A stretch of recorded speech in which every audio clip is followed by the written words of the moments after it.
Okay, as promised, here is the light transmitter. There's the front of it.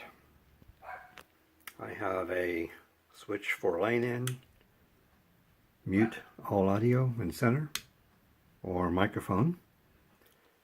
Here is the gain control for it, and the clip LED will light as the audio is turned up. And I'll test 1, 2, 3, 4, so you can see the clip light come on. That's from the front panel mic. I turn it back down. Normal is where the gain control is straight up. Put it to the line input. When I'm at the line input, audio can either be coming in via the line in jack here. If there's nothing plugged into it, audio comes from the jack through some wires into the Pi 0. Audio is then fed to a preamp, which goes to another preamp, which goes to the PIC chip, which is a modulator, and then to a couple pass transistors. On the back we have a laser port, and then minus and plus for the LED. Then I have a switch in back here, and then B and C for the RF.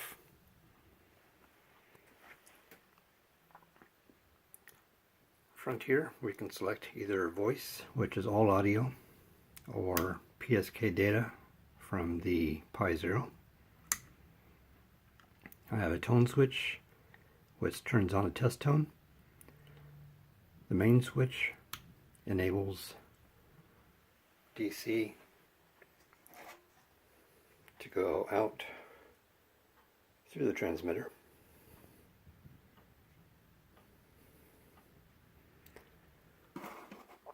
Right now it's going outside to the back fence.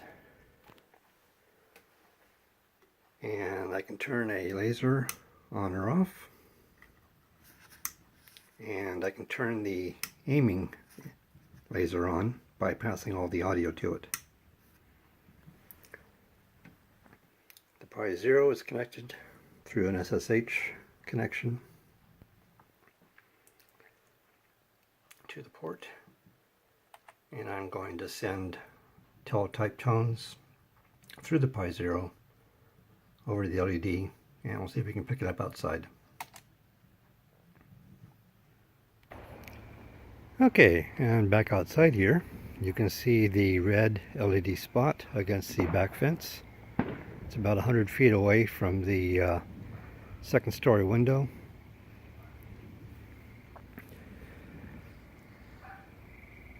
And you can see the red LED coming through the window there. So now I'm going to turn the receiver on, put it in the path of the light, and you should be able to hear teletype tones. Okay, as you can probably see by the red glow, I'm now within the path of the light. The receiver is here, and as I go kind of in the path, you can hear the teletype being turned on and off. I'm just sending text file, which is 3 lines, quick brown fox, a couple of RYs, and some protocol information. I used to receive earlier. Each test is about 15-20 seconds. I'm sending it 45 baud. Ooh, fireworks, pretty. It's been going on for a while.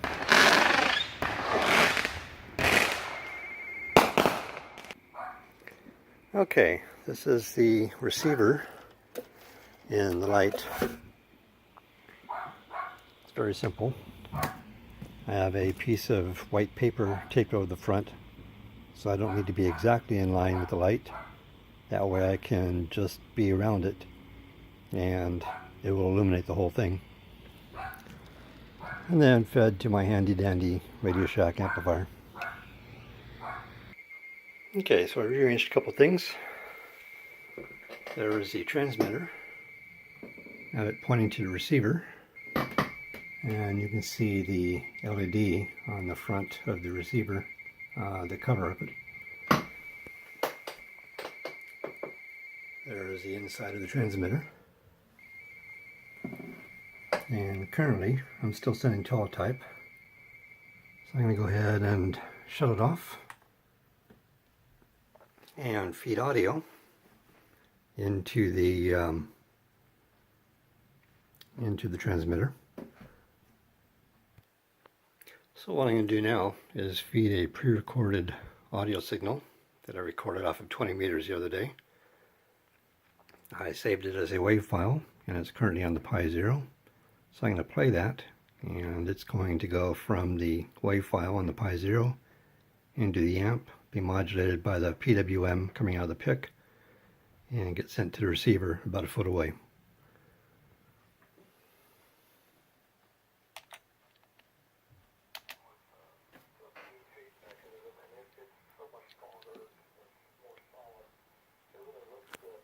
You can see the clip light coming on as the audio goes through. You want to set it just so it's starting to display.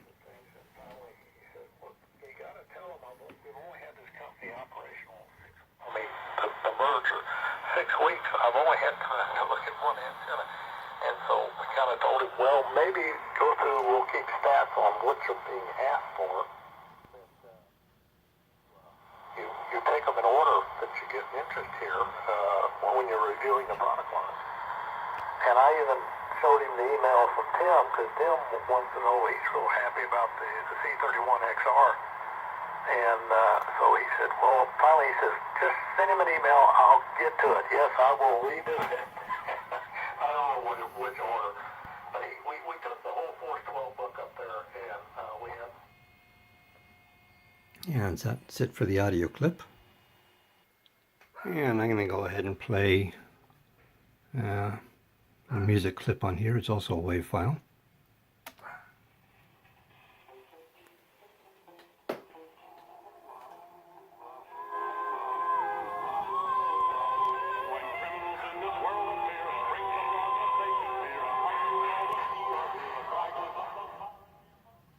And you can see I can totally block the audio with my hand.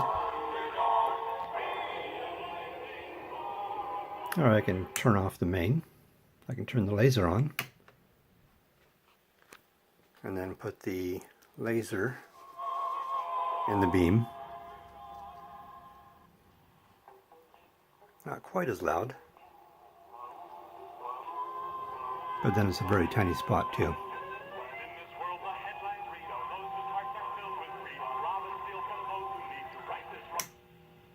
And back on the main.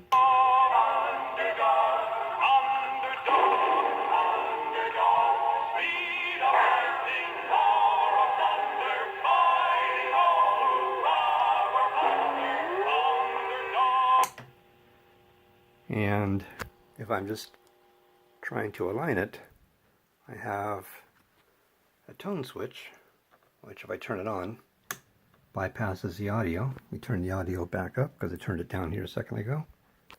And turn the main back on. And it just sends out 2 tones and ignores whatever comes in on the line of the microphone. If I turn that back off,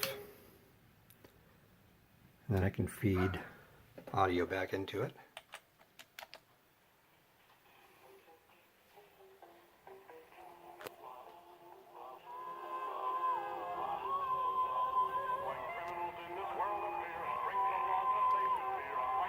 And turn the main back off. And there you have it.